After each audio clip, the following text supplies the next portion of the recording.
It is Paper Radio. Inky Pen FM.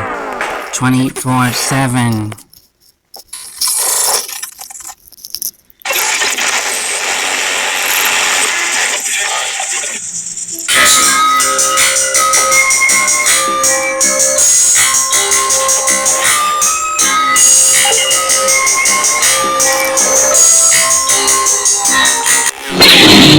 Audio Police, Episode 1. Today's confusion arises when he parks in the middle of the road.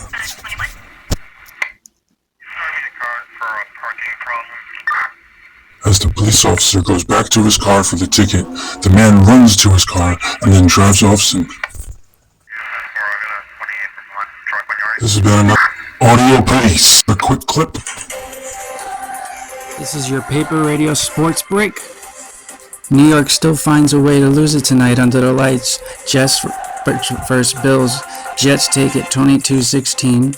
Bills scored first early with the field goal.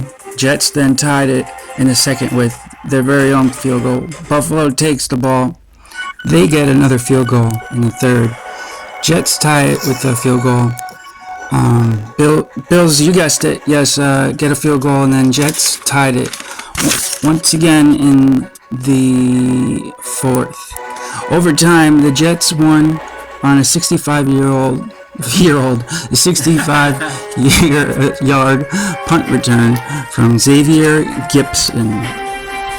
All right, thank you. This has been the first sports break, and I hope catch you next time. In his secret laboratory, Dexter is creating something the world has never seen before. His new inventions, and you can collect all 6. Conduct your own experiment and discover your favorite. Dexter's Sparkler Machine, Dexter's Wrist Crane, or Dexter's Multi-Purpose Robot Suit. I'm playing music from artist Kutch Music.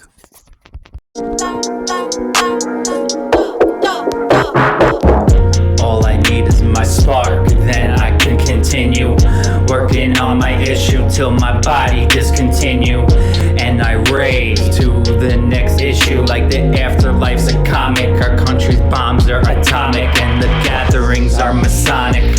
And our problems are economic. It's not uncommon, but we're falling, so don't stall. You must get up because you're not small. You can't play the game without a ball. And that's Earth. I'm the universe's flirt. Priceless doesn't mean without worth. I'm gonna hunt you down. Talking to my demons, and my demons are talking now. From COVID to Mad-Cow, I just say meow. In the dark's where I rest lay.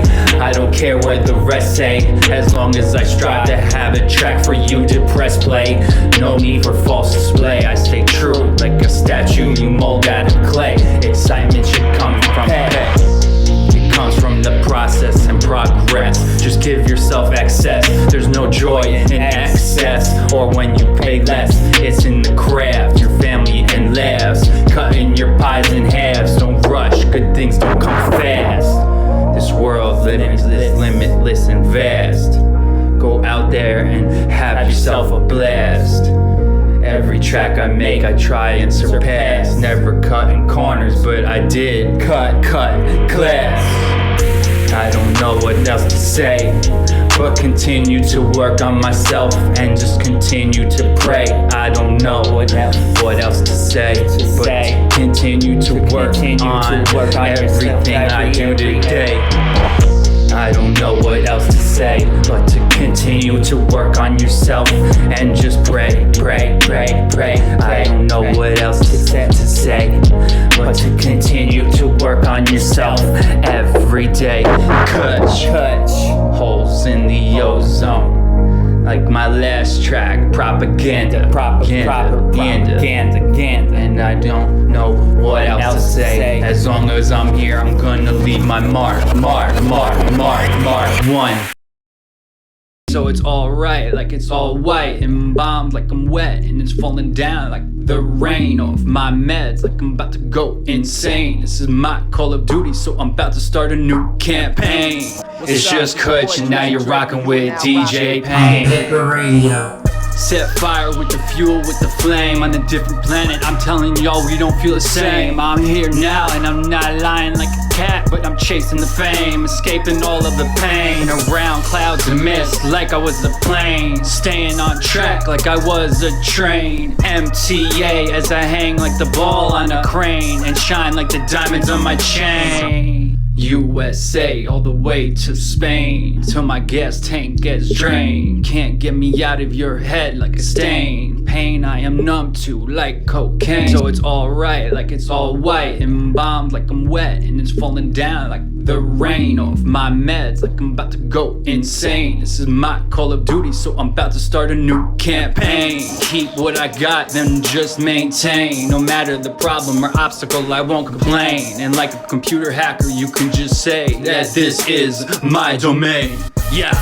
Say my name, it's gonna be in lights. Misunderstood, so give me time to explain. On the top is where I will remain, and you can get popped like a cork in the bottle of champagne. Jump to conclusions like I hurdle over all the obstacles I overcame. Made them all disappear like my name was David Blaine, and I just keep it flowing like the blood going through my veins. I will never quit, that's just the way I was trained. Programmed, this is my mind rearranged with no pay.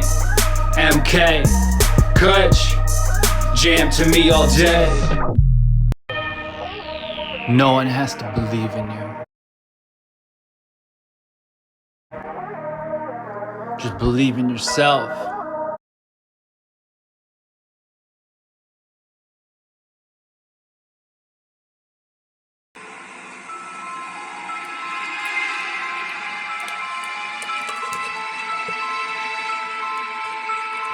Merlin, mythical hero and historical figure, wise leader and madman, antichrist and fighter of evil, Christian, pagan, magician, scientist, prophet and poet. He is the person who has the magic to unlock our future. He is Gandalf, he is Dumbledore and Harry Potter. He is the advisor of Arthur and a powerful and naughty magician. This tantalizing creature dances across the centuries, still working his magic on us today through books and games and film and television. From the poetry of Tennyson to the fantasies of Tolkien and Middle-earth, his presence is inescapable. So who is Merlin? He is not human, but through magic he carries the aspirations and desires of humanity.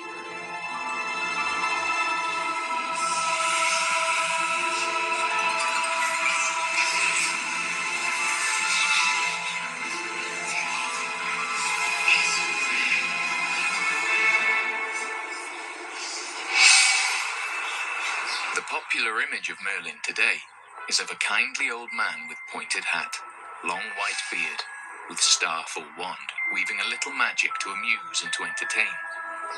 But beneath the surface, there is a dark, complex, significant figure. Merlin's origins are obviously buried deep in mythology and folklore, but he makes himself visible to us for the first time in an obscure 12th century book, The History of the Kings of Britain, written by a little-known clergyman. And so, the fictional legend begins. Merlin first appears in a work by Geoffrey of Monmouth. Geoffrey of Monmouth was a historian, part Welsh historian, and Geoffrey's purpose was to create a myth for the new Anglo-Norman aristocracy. Because, of course, they'd left France, they had to justify why they were here and why they were conquering this new country. And in order to do this, he draws on Welsh tradition, and he creates this powerful magician figure who becomes the person who organizes the birth of Arthur and looks after King Arthur.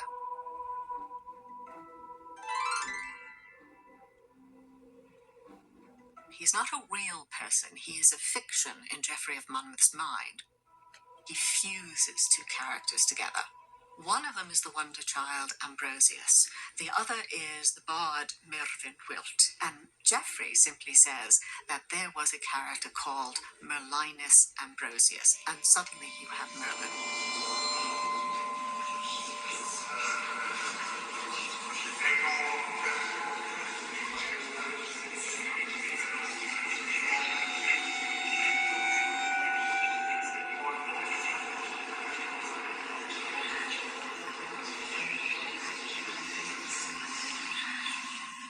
Geoffrey's image of Merlin is half human and half beast.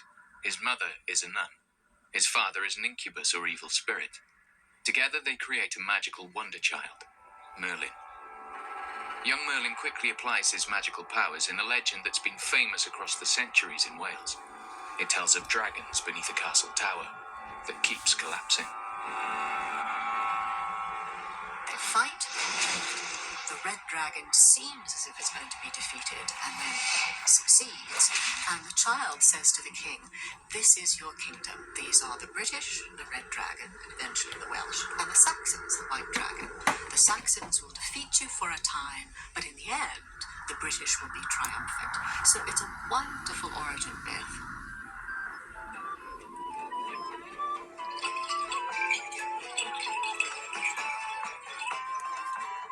Merlin is a link with ancient times. The historical storyteller Geoffrey connects him with the most famous of prehistoric monuments, Stonehenge. In order to establish Merlin's true credentials, Geoffrey creates a myth of a great battle, in which the most famous British general is killed. Merlin is asked to fashion a fitting memorial in the hero's honor. He knows that the Giant's Dance in Ireland is the greatest monument in the Celtic world, and he decides to transport it over to Salisbury Plain, where it stands today. Geoffrey doesn't say Merlin did this by magic. He allows us to think this. So Geoffrey's creating a magician simply by manipulating his audience, by manipulating what his audience knew of Welsh tradition, and by manipulating our real psychological need to kind of create these powerful figures.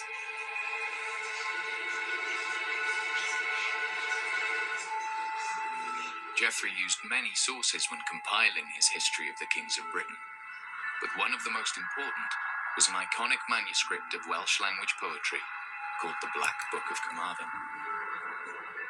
It is one of the National Library of Wales's most treasured possessions, and is the rarest book of Welsh poetry in existence. In it, we find our ancient Merlin.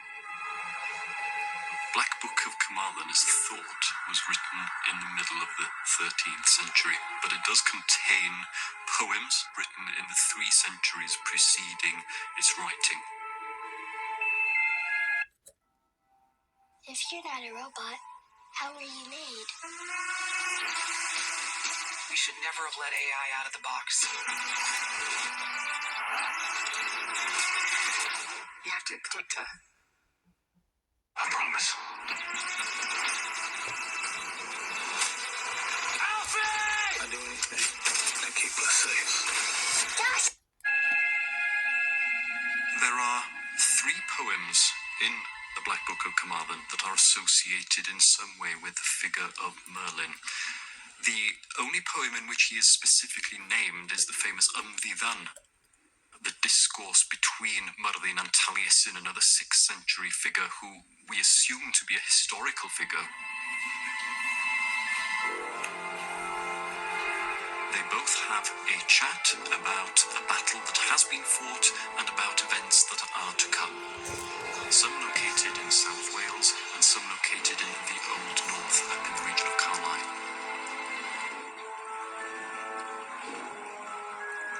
The other poems are Yr Oiannau, where Merlin, the figure from the Old North, addresses a pig, and the Avallenau, in which he addresses apple trees. He has obviously lost his mind following a battle, and you have a series of prophetic visions in which he foretells events that belong to a far later period, the period of the 11th century in Wales.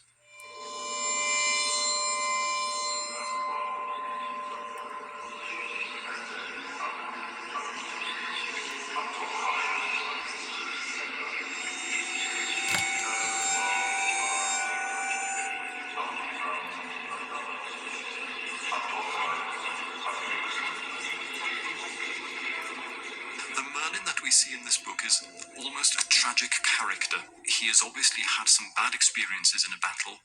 He has become a figure who is living wild outside the boundaries of society, where he is banished to the woods, as it were, living and scavenging amongst animals, where he complains of having icicles in his hair, with snow up to his thighs. He is a very sorry character indeed. And from the hardships that he had suffered, out came this wisdom that was, by other people, respected and held in high esteem.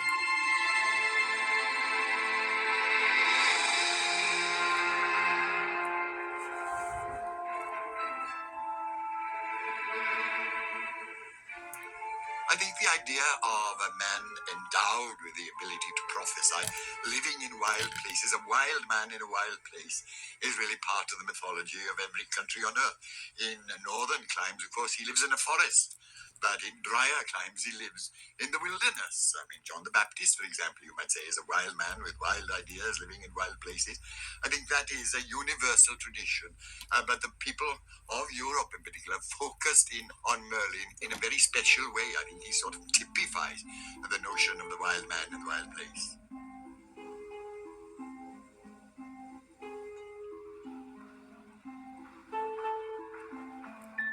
So what's interesting about this wild figure is that he seems to go into frenzy. And something which other people noticed and talked about these characters, these Welsh poets, who became taken over by something called Arwen, which is poetic frenzy, is as good a translation as any.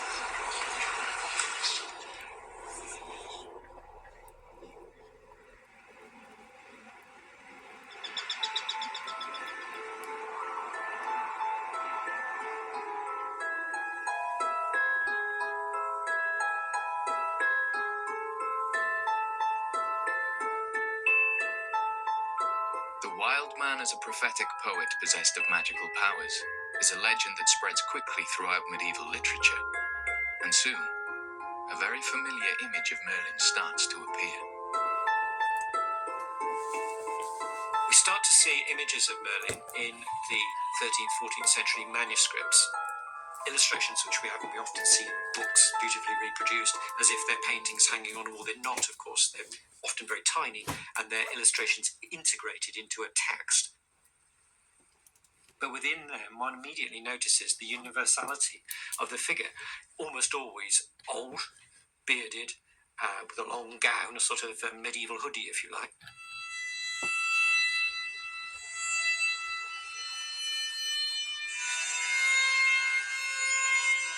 That's the kind of image which crops up in many, many cultures with many, many different figures.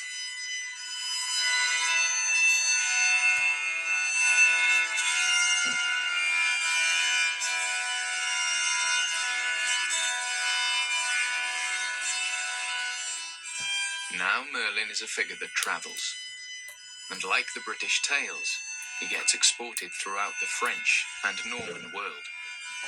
Soon he inhabits the imagination of mainstream Christian Europe.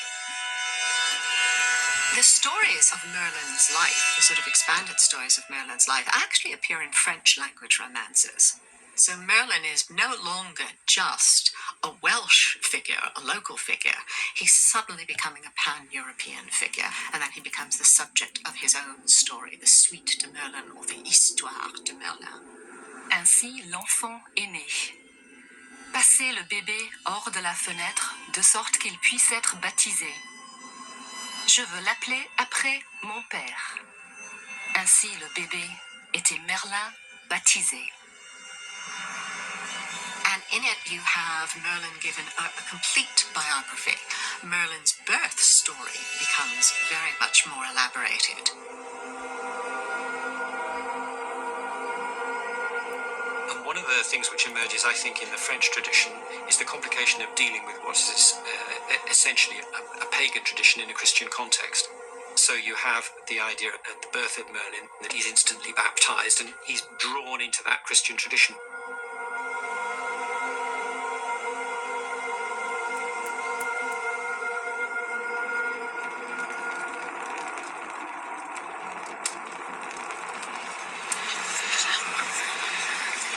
The French story has none of the historical pretensions of earlier tales. It is now high romance, driven by love and lust. He finally falls in love with a young female magician, and she seduces him into telling her all his secrets. And after she learns all his secrets, she shuts him up in a cave. Sometimes it's a glass cave. And Merlin is not dead, but kind of in hiding for all eternity. Everyone I've invited here could be responsible for murder. Did you know LA Times called it?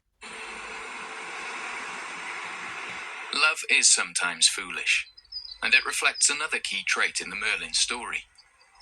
The trapped, entombed figure turns up in his native Wales. Here he is still a legend, and his magical attraction has never gone away. Merlin was born in Carmarthen, and according to the legend, he had a cave on the hill there somewhere. That is where he lived, and apparently it is also his tomb. We can't see it, it's been lost in time somewhere, because according to the legend, the cave was sealed up at that time, only going back 1500 years. And obviously it must have grassed over and is now completely lost. We do get quite a few people walking up dressed up as Merlin. You probably frighten the sheep on the top as well. They will kiss the earth that they believe he walked on. They feel so strongly that Merlin had guided them to this place, which perhaps we think a bit strange, but that is their beliefs. We're all entitled to our beliefs.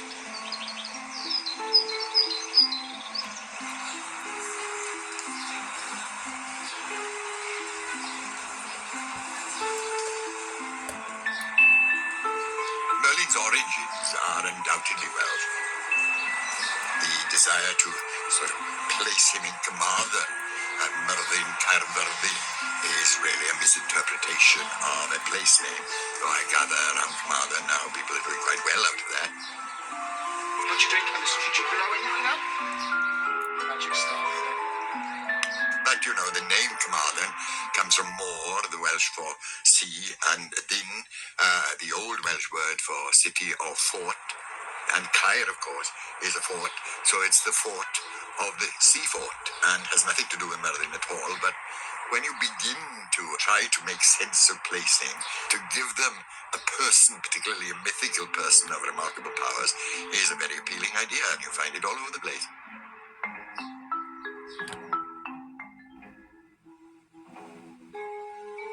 This chunk of wood, well, this is one of the fragments of the Carmarthen oak, which was a famous landmark in Carmarthen for a couple of hundred years. It's ended up here because the oak tree was poisoned in the 19th century because it became too much of a popular gathering point, and someone living in the neighbourhood decided to poison it. And although it was propped up for many years, eventually it had to be removed. The largest part you can find within Carmarthen town itself. I remember it as encased in concrete with metal railings around it. That's when I first saw it. And that was when my mother, back in 1973, eventually it was removed from there and brought here. And this is where I've seen it since. There is a story that Merlin says that when Carmarthen's oak shall tumble down, then shall fall Carmarthen town. And it's for that very reason that we don't have the whole oak here in the museum in Abergwili, because the good townspeople of Carmarthen were fearful that the worst would happen to the town if everything came here to Abergwili. I think for some people it's a bit of a pilgrimage. many people, particularly from the States, they're very inspired, I think, by Merlin and Arthur. And they know about Carmarthen and the links with the magician. Merlin the magician is constantly shape-shifting, constantly changing, adapting to answer the political and cultural needs of the age. The Tudors, when they come to power in 1485, bring Merlin in from the rugged wild and into the royal court. The stories of companionship of Merlin and Arthur are used to unite the troubled kingdom. This time, the legend is retold by Sir Thomas Malory and his magisterial work, Le Morte d'Arthur. The world of Mallory's Morte d'Arthur sort of exists on the cusp of the modern world. And I think this is very significant for Merlin and the direction that Merlin takes. Because within this modern world, there's always a desire for the certainties of the world that was left behind. You get this hunger, is really not too strong a word for it, for the certainties of the world that came before. And Merlin in many ways represents these certainties, a world where magic is possible, in which wisdom is possible, in which there is a connection to the natural world. But he's particularly important as the advisor to Arthur.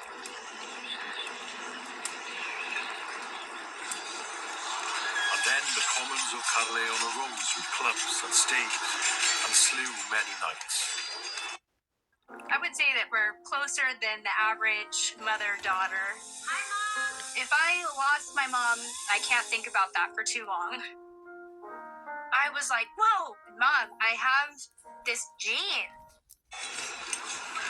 But all the kings held out together with their knights that were left alive, and so fled and departed. And Merlin came unto Arthur and counselled him to follow them no further.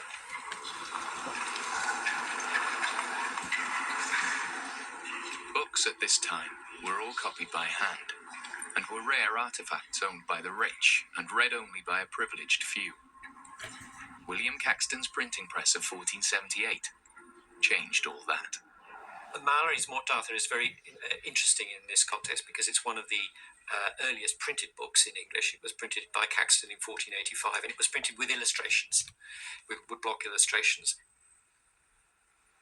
We're in the same tradition of an integrated image picture with a text, but it's gone from the one-off manuscript into the printed book. And of course, then the dissemination starts on quite a different basis, because although books are expensive, they do get disseminated much more widely. And what that means in particular is that the visual image of particular characters becomes much more stable, because you have something to refer to which is widely distributed. So you've got quite a specific development of the image of Merlin as hooded with the beard and all the rest of it.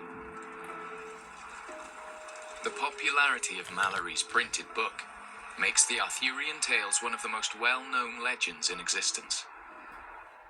The government of Camelot, with its institution of the Round Table, becomes central to the story, with knights such as Lancelot and Percival becoming defenders of the kingdom. Merlin the Wise leads Arthur to the magical sword Excalibur, and he becomes chief advisor to the new king. Merlin presides over every event, offering counsel and prediction in equal measure. He is even involved in Arthur's birth in Tintagel.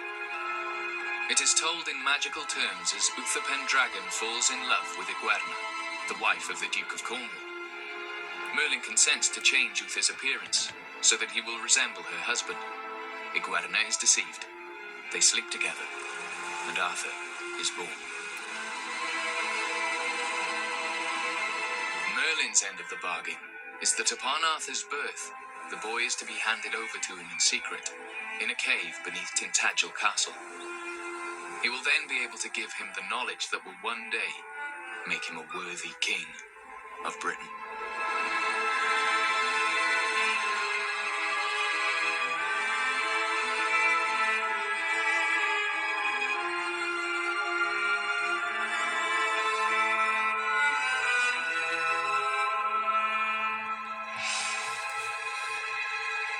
But of course, the Merlin legend can never stand still.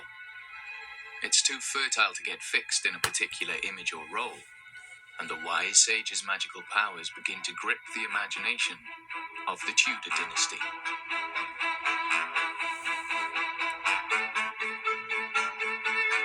Merlin is now at the court of Queen Elizabeth I. He takes the form of a magus, a man with secret knowledge and magical wisdom. In this part of the legend, he is a Welshman called John Dee. John Dee was known to the court of Queen Elizabeth. Indeed, he was a physician for Queen Elizabeth and did some astrology for Queen Elizabeth. You get this idea of Merlin the magician. He becomes much, much more of a magician. And he's taken up with this idea of magic, particularly ritual magic. Now, ritual magic is essentially magic of an intellectual and literate kind. And certainly in the Renaissance, there was a great deal of interest in ritual magic, searching for hidden treasure, searching for the meaning of life. For many, again, it was a very, very, very sophisticated kind of magic. And Merlin becomes one of the figures associated with that. This is the age of Shakespeare's Prospero and Marlowe's Dr. Faustus. It's the age of alchemy and the occult, the pursuit of turning base metal into gold. It's the Renaissance, when science and magic go hand in hand. And John Dee looks to Merlin for inspiration in his mysterious writings.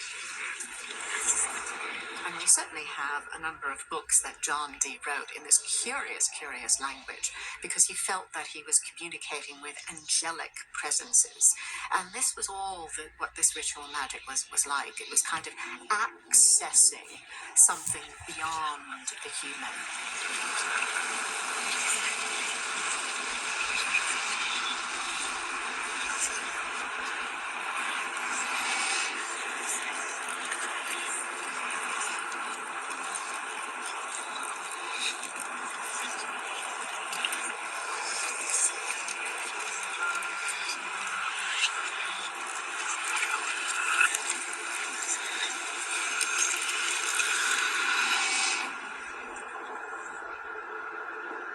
In the centuries that followed, cool reason and powerful religion pushed out magic, and wild nature was something to be tamed.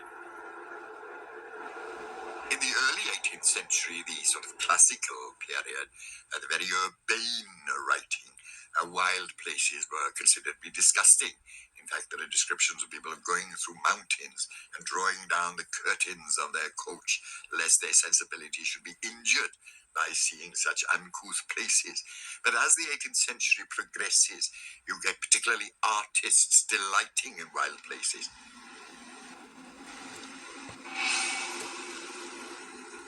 A newly prosperous age needed an ancient past that could rival the empires of Greece and Rome.